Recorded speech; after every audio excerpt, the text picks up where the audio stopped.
नमस्कार मित्रांनो. तर आज व्हिडिओ बनवायचं कारण शेवटपर्यंत बघा, तुम्हाला कळेल की नेमका काय घोळ चालू आहे. तर आज सर्वांना नागपंचमीच्या हार्दिक हार्दिक शुभेच्छा. हा तर नागपंचमीच्या शुभेच्छा द्यायचं कारण का सांगतो. आता नाग म्हणजे आपण त्याला नाग म्हणतो, साप म्हणतो, सरप म्हणतो किंवा काही खेड्याच्या भागामध्ये जनावर निघालं म्हणतं किंवा किरडू म्हणतो. वेगवेगळ्या प्रकारचे नाव आहेत. तर तुम्हाला आज मला जेवढं माहीत आहे उगत थोडंसं नॉलेज देणार आहे. कारण का श्रावण महिना चालू आहे. आज पहिला सोमवार आहे आणि शंकर महादेवाच्या गळ्यातला जो नाग आहे तो आहे नाजा. म्हणजे त्याचं सायंटिफिक नेम आहे, झुलॉजिकल नेम नाजा. म्हणजे त्याला आपण नाग म्हणतो. फडीच्या खालून असा यू शेप आहे. तुम्हाला एक सिम्बॉल दिसतंय इंग्रजी अक्षरासारखं यू. त्याला स्पेक्टॅकल मार्क म्हणते त्या सापाचा. तर तो खूप विषारी साप असतो. शंकर महादेवाचा जो फोटो आहे जे की तुम्ही सर्वांनी बघितलाच असेल, पण तुम्हाला सांगतो शंकर महादेव किंवा महादेव तांडव, शंकर तांडव जे आहे तुम्हाला माहिती, म्हणजे महादेवाचा जो तिसरा डोळा उघडला तर प्रलय येतो हे सगळ्याला माहिती आहे. पण त्याचा म्हणजे त्या चित्रातून घेण्यासारखं काय आहे मी तुम्हाला सांगतो. आज आज श्रावण सोमवारचा पहिला सोमवार असल्यामुळे आज थोडंसं विषयांतर की बाबा लोकांना पण कळावं की बकासूर बी पूर्णपणे सांस्कृतिक माणूस आहे, संस्कृती जपणारा आहे. काही लोकांना कळत नाही की कॉमेडी चॅनल आहे, त्याच्यातून आपल्याला फक्त हसायचंय. समजा मी जर अमूलची अंडरवेल घातली तर तुम्ही म्हणणार आहे अमूलची अंडरवेल घातली. ईसाची घातली तर तुम्ही म्हणणार मायाला फालतू ईसाची अंडरवेल घातली. पुन्हा म्हणणार जॉकीची घातली लय माजला. ते घालून काय घातलंय काय नाही बघण्यापेक्षा तुम्ही त्याचं कंटेंटचा सार बघा. काय सार आहे? तुम्हाला हसवणे. आपलं चॅनल मनोरंजन चॅनल आहे तर त्याच्यातून फक्त आणि फक्त मनोरंजनाचे धडे घ्या. दुसरं अवांतर डोकं लावू नका. तुम्हाला सांगतो का, तुमच्या डोक्याला ताप होईल. कारण मी कशासाठी बनवलेला आहे व्हिडिओ? एंटरटेनमेंटसाठी. मग त्याचा आनंद घ्या ना. डोक्याला ताप कशाला करून घ्यायला? तुम्ही आयुष्यभर सुखी राहणार नाहीत हे मी सांगतो. तर हसण्यावारी घेऊ नका म्हणतात का नाही लोक. आपले सगळे व्हिडिओ हसण्यावारीच असतात. त्याच्यामुळं हसण्यावारीच घेत जा तरच सुखी राहताल. आता कुठं आलता? शंकर महादेवांचा फोटो. आपले जे भोलेनाथ आहेत डोक्यावर चंद्र आहे. चंद्र कशाचं प्रतीक आहे? शांततेचं. त्याच्यानंतर जटामधून गंगा वाहिलेली आहे. ते कशाचं प्रतीक आहे? पवित्र आणि शुद्धतेचं प्रतीक आहे. तिसरं काय आहे? निळा गळा आहे शंकर महादेवाचा. समुद्रा मंथनामधून जे हलाहल विष निघालेलं होतं तर ते विष शंकर महादेवांनी स्वतः प्राशन करून तेवढं हलाहल विष पिऊन त्यांचा गळा निळा झाला होता. तरी सुद्धा त्यांचे डोळे शांत, समाधी आणि लीन अवस्थेमध्ये आहेत. म्हणजे कुठल्याही प्रकारचा भय नाही, भीती नाही, राग नाही, द्वेष नाही. शांत साधना मुद्रेमध्ये बसलेले आपल्याला महादेव भगवान दिसलेले आहेत. त्याच्या खाली या हातामध्ये त्रिशूळ आहे, म्हणजे शस्त्र आहेत. तरी सुद्धा चेहऱ्यावर एक हलकं स्मित हास्य आहे. म्हणजे कुठल्याही प्रकारचा बदला घेण्याची भावना किंवा तिरस्काराची भावना त्या हातात शस्त्र असताना सुद्धा नाही. त्याच्या खाली या काही फोटोमध्ये तुम्हाला दिसत असेल वाघाच्या कातड्यावर बसलेले म्हणजे विराजमान झालेले दिसतात. त्याचा अर्थ आहे वाघासारखा हिंस्त्र प्राणी त्याच्यावर वर्चस्व मिळवून त्याच्यावर शांत चित्ताने म्हणजे आपल्या रागावर कंट्रोल ठेवून तुम्ही शांत चित्ताने म्हणजे ध्यान साधना करून किंवा मेडिटेशन करून तुम्ही शांतता राहू शकता. इतक्या महादेवाच्या निस्त्या दिसण्याचं महत्व आहे मित्रांनो. तर हे कुठं मटण सोडा कुठं काय सोडा ह्याला श्रावण म्हणत नाहीत. शंकर महादेवाच्या फोटोतून तुम्ही काय घेतात? राग, द्वेष, मत्सर, एकमेकाची बदल्याची भावना ही तुम्ही काढून टाका. आणि सगळ्यात महत्वाचं, शंकर महादेवाला जो इथं तिसरा डोळा दिलेला आहे का नाही, तो डोळा म्हणजे तुमचा राग आहे. तुमच्या रागावर कंट्रोल ठेवा. राग आणि भीक माग हे मराठी म्हण आहे, आमच्या खेड्यापाड्यात चालते. तर तुम्हाला एवढंच सांगायचंय, तिसरा डोळा हो का, कुणीच कुणाला कमी नाही. प्रत्येकाला शेरला सव्वा शेर असतोच आणि आहेच. निसर्गाने ते बॅलन्सच करून ठेवलेलं आहे. त्याच्यासाठी जास्त हवेत उडायचं नाही. जेवढं तुम्ही प्रेमाने एखादा पर्वत उचलताल, तेवढं तुम्ही रागाने एक सुई सुद्धा उचलू शकत नाही. त्याच्यासाठीच तेच प्रतिकात्मक डोळा शंकर भगवानाचा दोन्ही भाऊ याच्यामध्ये दिलेला आहे. जर रागाने तो जर डोळा उघडला तर प्रलय आणि विनाश झाल्याशिवाय राहणार नाही.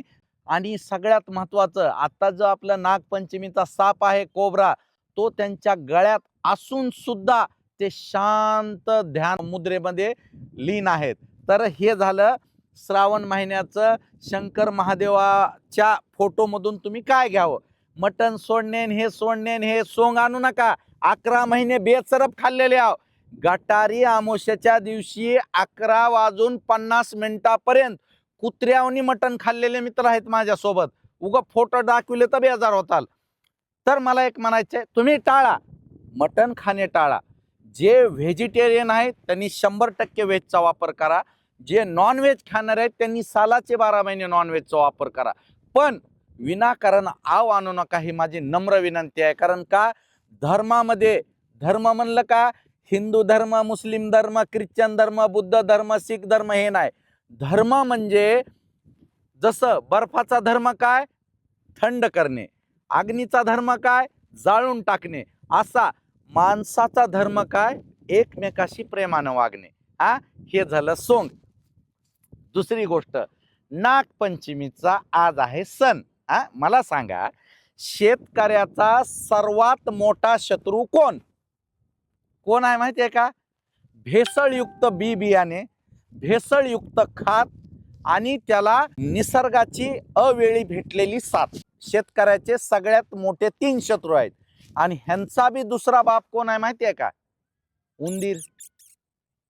उंदीर सगळ्या शेताची नासधूस करणारा शेतकऱ्याचा सगळ्यात मोठा शत्रू आहे.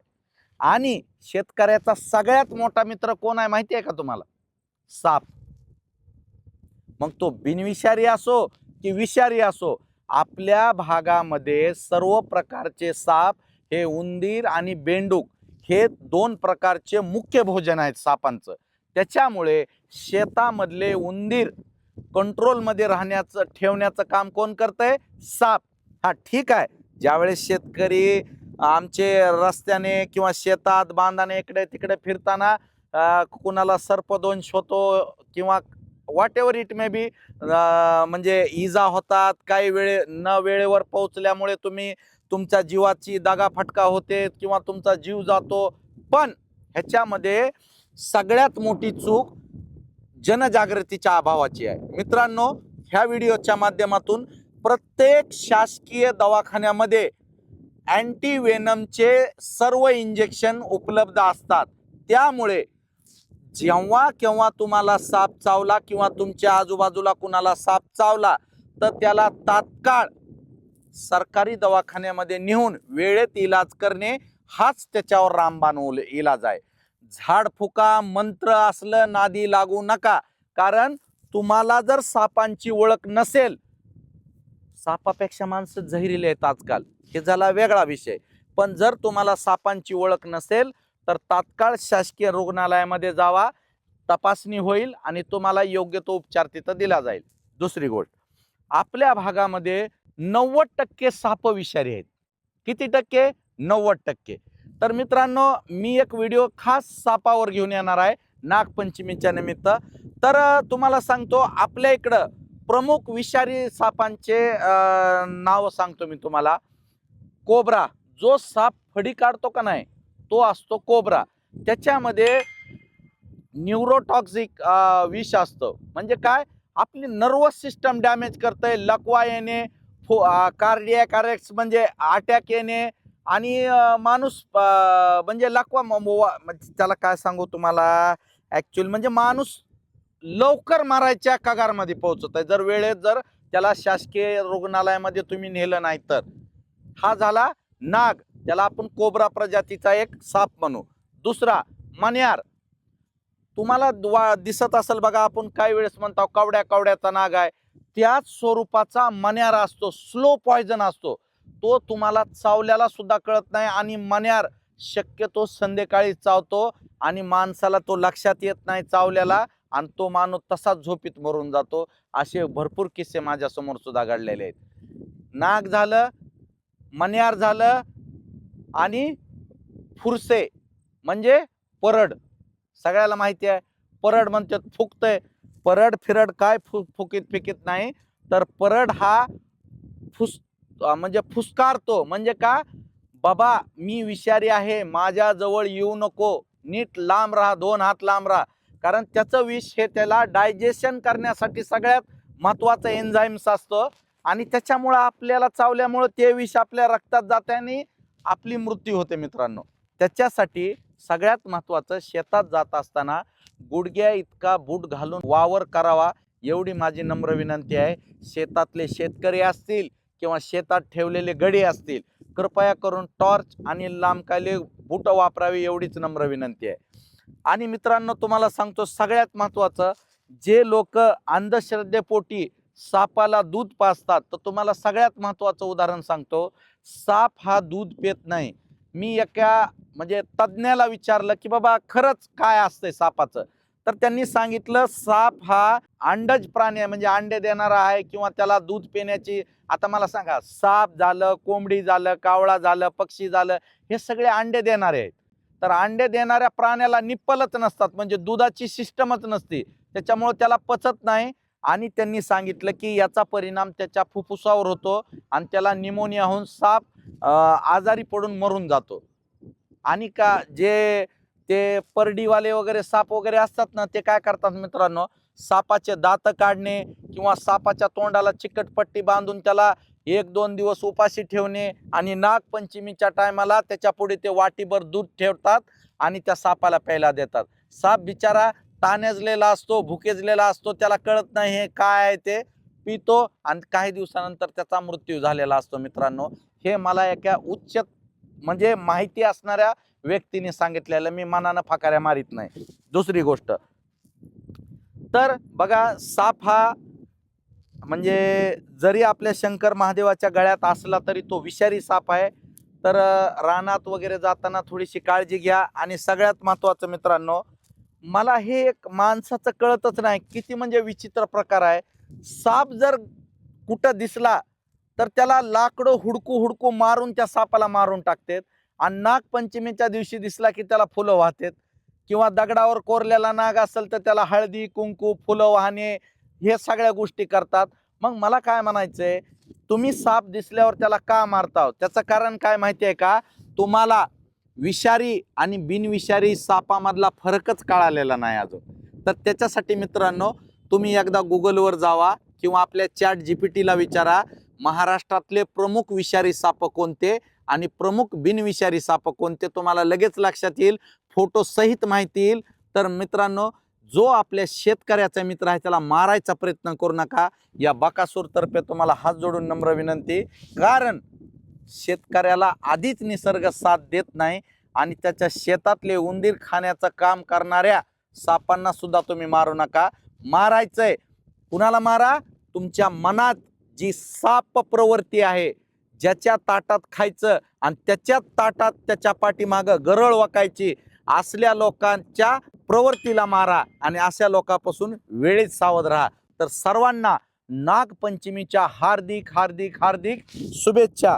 जे नाग मायबापाच्या इशाऱ्यावर डुलतात आणि सर्वात महत्वाचं बायकोच्या इशाऱ्यावर डुलणाऱ्या सापांना सर्वात प्रथम नमन करून त्यांना हार्दिक शुभेच्छा. आणि आपल्या भारतीय अर्थव्यवस्थेला सपोर्ट करणाऱ्या माल पिऊन झुलणाऱ्या नागांना सुद्धा नागपंचमीच्या हार्दिक हार्दिक शुभेच्छा. धन्यवाद. चॅनल लाईक करा, फॉलो करा आणि शेअर नक्की करा. आणि शेवटपर्यंत ज्यानं बघितलंय त्याला तर हात जोडून सलाम मित्रा. धन्यवाद. थँक्यू. I love you.